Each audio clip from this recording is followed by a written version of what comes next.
اللہ رب العزت حق سچ بیان کرنے کی توفیق عطا فرمائے اور ہم سب کو سن سنا کر سمجھ سمجھا کر قابل عمل باتوں پر عمل کرنے کی توفیق عطا فرمائے۔ کتاب کا نام ہے سبل الہدی والرشاد، لکھنے والے ہیں محمد بن ابراہیم سالخی۔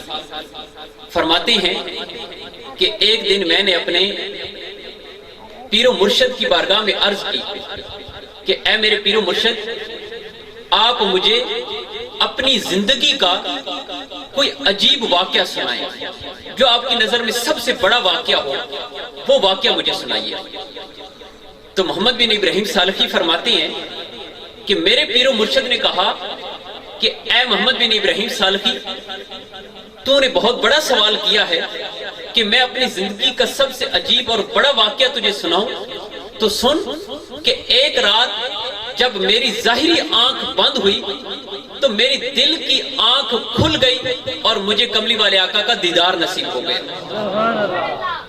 تو میں نے حضور کی بارگاہ میں عرض کی یا رسول اللہ صلی اللہ علیہ وسلم، جب ربیع الاول کا مہینہ آتا ہے تو کچھ لوگ آپ کا میلاد مناتے ہیں اور آپ کے میلاد میں کی خوشی میں جھنڈیاں لگاتے ہیں، محافل منعقد کرتے ہیں اور نیاز تقسیم کرتے ہیں، اور کچھ لوگ اس پر اعتراض کرتے ہیں کہ میلاد نہیں منانا چاہیے، میلاد منانا بدعت ہے، میلاد منانا گمراہی ہے۔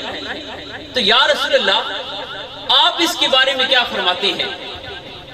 تو محمد بن ابراہیم سالخی کہنے لگے کہ میرے پیر و مرشد نے مجھے فرمایا کہ جب یہ سوال میں نے حضور سے کیا تو حضور علیہ السلام نے مجھے فرمایا کہ اے سائل سن، من فارح بنا فرحنا بھی۔ حضور نے فرمایا کہ جو ہم سے خوش ہوتا ہے ہم اس سے خوش ہوتے ہیں، جو ہم سے خوش ہوتا ہے ہم اس سے خوش ہوتے ہیں۔ تو آج برادران اسلام، ہم یہاں پر بیٹھ کر جب حضور علیہ السلام کی ولادت کی خوشیاں مناتے ہیں، جب حضور کے میلاد کی خوشی میں محفل منعقد کرتے ہیں، تو میرا ایمان، میرا ایقان، میرا یقین یہ کہتا ہے کہ ہم تو یہاں پر بیٹھ کر حضور کے میلاد کی خوشیاں منا رہے ہیں، گنبد خضرا کے اندر آقا مولا صلی اللہ علیہ وسلم کی روح ہم سے خوش ہو رہی ہے، حضور کی روح مبارک ہم سے خوش ہو رہی ہے۔ اور اس محفل میلاد جو ہم منعقد کرتے ہیں، اس کے بے شمار مقاصد ہیں۔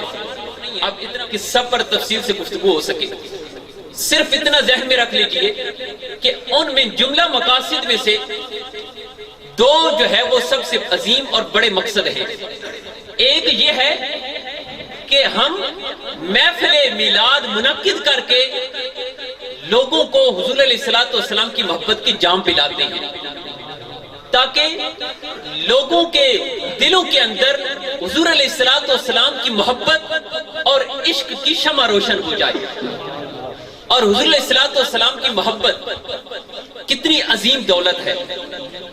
سنیے، علماء نے لکھا ہے کہ کسی زمانے کے اندر دو بھائی تھے اور ایک ہی گھر میں اکٹھے رہتے تھے۔ کسی بات پر جھگڑا ہو گیا تو دونوں بھائی علیحدہ علیحدہ ہو گئے، مال و دولت آدھا آدھا تقسیم کر لیا، جائیداد تقسیم کر لی، گھر تقسیم کر لیا، اور گھر کا مال و متاع دو حصوں میں تقسیم کر لیا۔ جب سارا کچھ تقسیم کر چکے تو ان کے پاس حضور نبی رحمت صلی اللہ علیہ وسلم کے 3 موئے مبارک بھی تھے۔ اب جب وہ تقسیم کرنے لگے تو ایک ایک موئے مبارک دونوں کے حصے میں آ گیا اور ایک موئے مبارک بچ گیا۔ اب اگر وہ ایک کو دے دیا جاتا تو ایک حصے میں 2 موئے مبارک آ جاتے اور دوسرے کے حصے میں ایک آنا تھا، تو یعنی وہ برابر تقسیم نہ ہو سکے، اور جو ایک موئے مبارک رہ گیا اس کو 2 حصوں میں تقسیم کرنا بھی بے ادبی تھی۔ اب سوچنے لگے کہ اس تیسرے موئے مبارک کا کیا کرے، تو ان میں سے ایک بھائی عاشق رسول تھا، حضور سے محبت کرنے والا تھا، اور دوسرا دنیا دار تھا۔ تو جو عاشق رسول تھا اس نے دوسرے سے کہا کہ یہ تینوں موئے مبارک مجھے دے دے اور اس کے بدلے میں ساری جائیداد بھی تو لے لے، مال و متاع بھی تو لے لے۔ تو وہ دوسرا بھائی دنیا دار تھا، اس کو موئے مبارک کی قدر نہیں تھی، اس نے یہ سودا قبول کر لیا اور سارا مال و جائیداد خود رکھ لیا اور دوسرے بھائی کو صرف 3 موئے مبارک دے دیے۔ اب چند ہی سال گزرے، اس بھائی کا وصال ہو گیا۔ جب اس کا وصال ہوا، اس کو قبر کے اندر دفن کیا گیا۔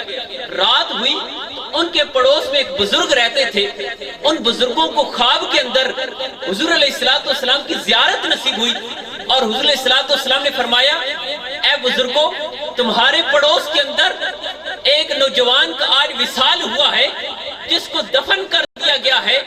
اس نے مجھ سے محبت کی ہے اور میرے منہ مبارک کی قدر کی ہے۔